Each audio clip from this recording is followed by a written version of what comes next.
加天雄が一軒の宿屋らしき建物の前で足を止めた。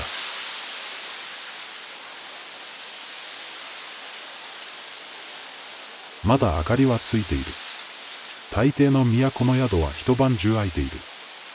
常に多くの人間が出入りしており、夜中に着く者もいるからだ。ここはそれほど大きな宿ではないようだが、おそらく今夜も客が休んでいることだろう。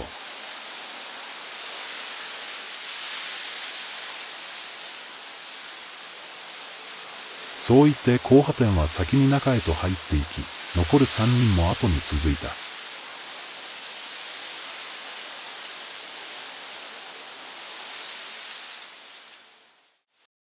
そこには誰もいなかった。客も寝ている時間だ。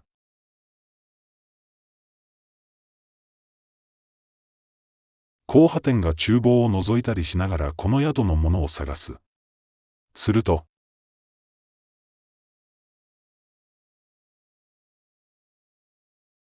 仮眠でもしていたのか、奥から出てきた痩せている男が目を細めて、夜更けに現れた客を見る。そしてすぐさまその目を大きく見開いた。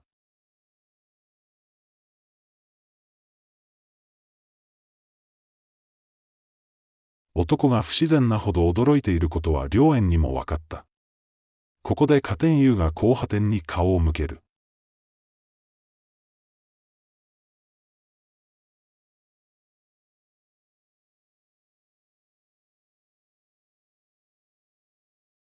今度は高波店が良縁に尋ねる。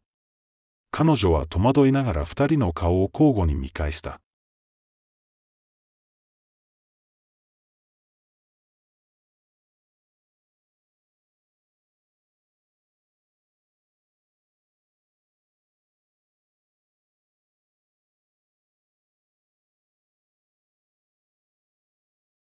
宿の男は相変わらず口が開いたままだった。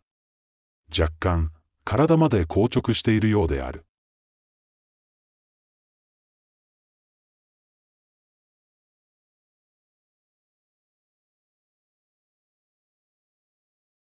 加天雄は再び高波店を振り返った。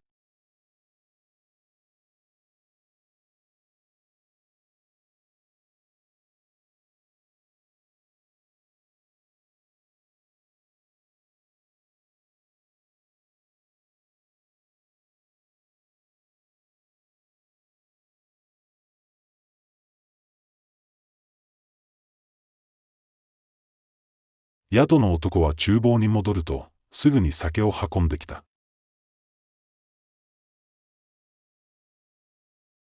良縁は初を近くの長椅子に寝かせ、自分の上着をかけてやっている。宿の男は加天雄の顔を少しだけ覗き見る。その瞬間、加がまっすぐ見返してきたので慌てて。と、逃げるように小走りで部屋の方へ支度に向かった。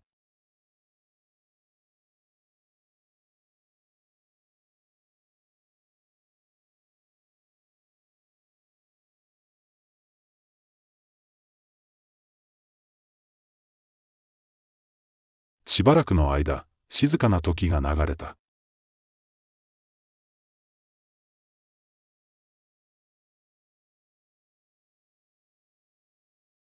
ようやく酒が効いてきたのか、高波店は卓上に頬杖をついて良縁と良髪の指定を眺めていた。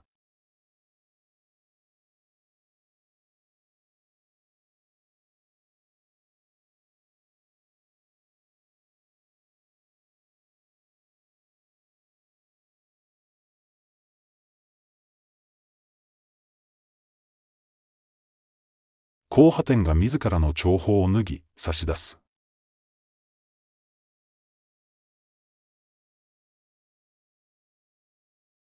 良縁は髪にかけていたボロの汚れた上着を取り、代わりに受け取った長矛をかけた。しばらく高波店はまたさっきと同じように眺めていたが、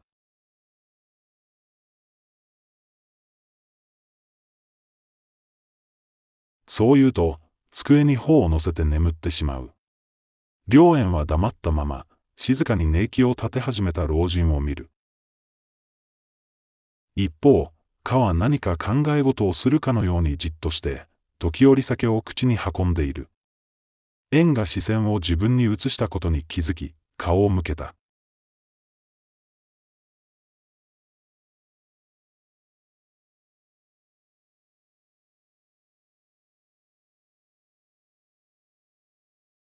かはまた視線を戻して酒を注ぐ。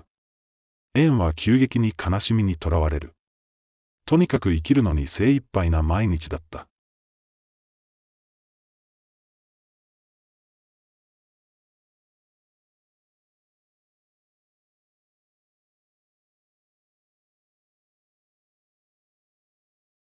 かはなぜそんなことを急に言い出したのだろう。しかし、縁は心の中で繰り返した。